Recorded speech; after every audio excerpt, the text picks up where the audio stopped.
Hello friends, welcome to my channel. आज आपण बघणार आहोत B.Ed मराठीच्या सेमिस्टर 1च्या युनिट नंबर 2 अध्ययनाचे मानसशास्त्र. यात आपण बघणार आहोत अध्ययन म्हणजे काय. अध्ययन ही लर्निंग प्रोसेस आहे, म्हणजे सोप्या भाषेत शिकणे ही जन्मापासून तर मृत्यूपर्यंत चालणारी अखंड प्रक्रिया आहे. याची व्याख्या आहे, अनुभवाने व्यक्तींच्या वर्तनात होणारा कायमस्वरूपी बदल म्हणजे अध्ययन होय. अध्ययन ही केवळ शाळेत घडणारी गोष्ट नाही, ती परिसरातूनही घडते. वर्तनातील तात्पुरता बदल म्हणजे अध्ययन नव्हे. उदाहरणार्थ, आजारामुळे किंवा थकव्यामुळे झालेला बदल हा अध्ययनाचा बदल नसतो. अध्ययन ही एक सहेतुक आणि क्रियाशील प्रक्रिया आहे. आता आपण बघणार आहोत अध्ययनाच्या व्याख्या. काही शास्त्रज्ञानुसार गॅरेटच्या नवीन परिस्थितीत जुळवून घेण्यासाठी आपल्याला प्रतिसाद संघटन करणे म्हणजे अध्ययन होय. नॉर्मन मनच्या मते सभोवतालच्या जगण्यामुळे किंवा अनुभवामुळे वर्तनात बदल होणं म्हणजे अध्ययन होय. क्रो यांनी दिलेली व्याख्या, सवयी, ज्ञान आणि वृत्ती आत्मसात करणे म्हणजे अध्ययन होय.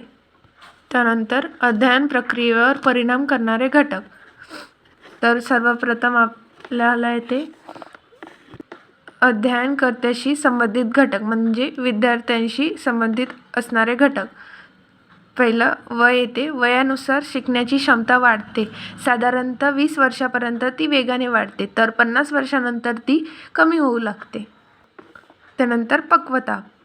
शारीरिक आणि मानसिक पक्वता असल्याशिवाय अध्ययन होऊ शकत नाही. उदाहरणार्थ पायाचे स्नायू पक्व झाल्याशिवाय बाळ चालू शकत नाही. प्रेरणा. शिकण्याची इच्छा किंवा गरज असेल तरच अध्ययन प्रभावी होतो. मॅस्लो यांनी गरजेच्या श्रेणीतून हे स्पष्ट केलेले आहे. आपण ते नंतर बघूया. त्यानंतर अवधान. अवधान म्हणजे एखाद्या गोष्टीवर लक्ष केंद्रित केल्याशिवाय ती गोष्ट शिकता येत नाही. त्यानंतर शिक्षकांशी संबंधित घटक, जे अध्ययनावर परिणाम करते. पहिलं शिक्षकांचे व्यक्तिमत्व. शिक्षकाच्या वागणूक, बोलणे, उत्साह याच्यातून विद्यार्थ्यावर प्रभाव पडतो. त्यानंतर शिक्षकाची क्षमता आणि आरोग्य. शिक्षकाचे ज्ञान आणि त्याचे शारीरिक मानसिक आरोग्य चांगले असल्यास ते उत्तम शिकवू शकते. त्यानंतर अध्यापन पद्धती. शिक्षक कोणत्या साधनाने आणि तंत्राने वापर करतो यावर विद्यार्थ्याचे शिकणे अवलंबून असते. त्यानंतर शैक्षणिक संस्था व परिस्थितीशी संबंधित असणारे घटक, जे अध्ययनावर फरक पाडते. शालेय वातावरण. शिक्षक विद्यार्थी आणि विद्यार्थी यांच्यातील संबंध मैत्रीपूर्ण असावे. त्यानंतर भौतिक सुविधा. शाळेत पुरेसे प्रकाश, हवा, पिण्याचे पाणी आणि मैदान असल्यास मुले आनंदाने शिकतात. त्यानंतर सामाजिक आणि आर्थिक दर्जा. विद्यार्थ्यांचे कौटुंबिक परिस्थिती आणि त्याला उपलब्ध असणारी साधने, ग्रंथालय, इंटरनेट इत्यादी अध्ययनावर परिणाम करतात. त्यानंतर आपण बघूया अध्ययन संक्रमण. अध्ययन संक्रमण म्हणजे काय. जेव्हा एक परिस्थिती शिकलेला ज्ञान, कौशल्य किंवा सवयी यांचा उपयोग दुसऱ्या परिस्थितीत होतो, तेव्हा त्याला अध्ययन संक्रमण असे म्हणतात. उदाहरणार्थ, सायकल चालवायला शिकवलेल्या व्यक्तीला स्कूटर चालवणे लवकर जमते, तसे हे अध्ययन संक्रमण आहे. क्रो यांनी दिलेली व्याख्या, विचार करणाऱ्याच्या भावनेच्या किंवा कार्य करण्याच्या सवयी एका क्षेत्रातून दुसऱ्या क्षेत्रात नेणे म्हणजे अध्ययन संक्रमण होय. त्यानंतर आपण बघूया अध्ययन संक्रमणाचे प्रकार. 3 प्रकार असतात: धन, ऋण आणि शून्य. धन म्हणजे पूर्वीचे ज्ञान नवीन गोष्टी शिकण्यास मदत करते, म्हणजे धन म्हणजे नॉर्मल भाषेत पॉझिटिव्ह. त्यानंतर ऋण म्हणजे पूर्वीचे ज्ञान नवीन गोष्टी शिकण्यास अडथळे आणतात, त्याला ऋण म्हणतात. त्यानंतर तिसरं शून्य. पूर्वीचे ज्ञान नवीन अध्ययनावर काहीतरी परिणाम होत नाही, म्हणजे पूर्वीच्या ज्ञानानं आपल्या आजच्या ज्ञानावर काही परिणाम नाही होत, त्याला शून्य संक्रमण म्हणतात. त्यानंतर आपण बघूया अध्ययनातील कोणते घटकांचे संक्रमण होते. मानसशास्त्राच्या मते खालील घटक संक्रमण होऊ शकतात. वेदक कारक कौशल्य संक्रमण. एका हाताने केलेल्या कौशल्य दुसऱ्या हाताला करण्याचे सरावातून संक्रमित होते. उदाहरणार्थ डॉक्टर गोपाल स्वामी यांचा आरसा व चांदणी प्रयोग. त्यांनी या प्रयोगमध्ये एक चांदणी आकाराचा साधन घेतलेलं राहते. त्याला पेन्सिलने पहिले उजव्या हाताने 10 वेळा आखते. त्यानंतर त्यात झालेल्या चुका बघते. त्यानंतर डाव्या हाताने मग त्यात चुका किती होते ते बघते. मग उजव्या हाताचा सराव डाव्या हातावर फरक करते. त्यामुळे हा प्रयोग केलेला आहे. त्यानंतर आपण बघूया मूल्याचे संक्रमण. वक्तशीरपणा, स्वच्छता किंवा शिस्त यासारखी मूल्ये एका विषयातून दुसऱ्या विषयात संक्रमित होतात. त्यानंतर निष्कर्ष अनुमान. गणितातील तर्कशक्ती उपयोग इतर समस्या सोडवताना होतात. त्यानंतर चौथा समस्या निराकरण. विज्ञानातील प्रयोगातून शिकलेल्या समस्या निराकरण पद्धत दैनंदिन जीवनात वापरली जातात. त्यानंतर ज्ञानात्मक माहिती. एका भाषेच्या व्याकरणा दुसऱ्या भाषेच्या व्याकरणात समजण्यास मदत करते. जसं आपण उदाहरणार्थ लॅटिन आणि इंग्रजी शब्द हे आपण काही व्याख्या लिहिताना किंवा इंग्रजी विषयात आपण वापरतो. त्यानंतर आपण बघूया अध्ययन संक्रमणाचे शैक्षणिक महत्त्व. शिक्षकांनी अध्ययन संक्रमण जास्तीत जास्त व्हावे यासाठी खालील गोष्टी कराव्या. साम्य शोधणे. मूळ विषयातील तंत्र आणि नवीन विषयातील पद्धती यामधील साम्य विद्यार्थ्यांनी लक्षात घ्यावे. सामान्यीकरण. शिकवलेले सूत्र किंवा नियम नवीन परिस्थितीत कसे वापरावे हे शिकवायचे. उदाहरणार्थ गणिताचे सूत्र.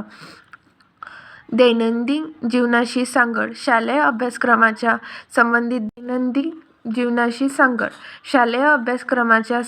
दैनंदिन व्यवहाराशी जोडावे जेणेकरून विद्यार्थ्यांना ते ज्ञान बाहेरून वापरू शकतील. निरीक्षण वृत्ती. विज्ञानात शिकवलेल्या निरीक्षणाची सवय भूगोलासारख्या विषयातही वापरण्यास प्रोत्साहित करावे. सारांश या सगळ्याचा. केवळ शिकवून दिल्याने अध्ययनाचे संक्रमण होत नाही. जेव्हा विद्यार्थ्याला विषयाचे समजून घेतात आणि त्यातील मूळ तत्त्वे आत्मसात करतात तेव्हा त्याचे संक्रमण प्रभावशाली होतात. त्यानंतर आपण बघूया प्रेरणा. प्रेरणा म्हणजे मोटिवेशन. आता आपण बघूया त्याची व्याख्या. अध्ययन ही एक बौद्धिक प्रक्रिया आहे आणि त्यासाठी ऊर्जेची गरज असते. ही ऊर्जा म्हणजे प्रेरणा होय. शरीरातील पेशीमधून जी ऊर्जा मिळते तिला मानसशास्त्रात प्रेरणा असे म्हणतात. जोपर्यंत एखाद्या गोष्टीची गरज भासत नाही तोपर्यंत अध्ययन घडत नाही. गरजेची पूर्तता करण्यासाठी माणूस शिकतो. अब्राहम मॅस्लो यांनी गरजेच्या काही श्रेण्या सांगितल्या आहेत ज्यामुळे आपण प्रेरणा निर्माण होतात. अब्राहम मॅस्लोनी दिलेल्या गरजेच्या श्रेणी. प्रथम श्रेणी येते शारीरिक गरजा. त्यात तहान, भूक इत्यादी.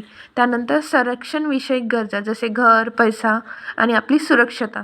त्यानंतर प्रेम व आपुलकी म्हणजे मित्र, कुटुंब आणि समाजाचे प्रेम.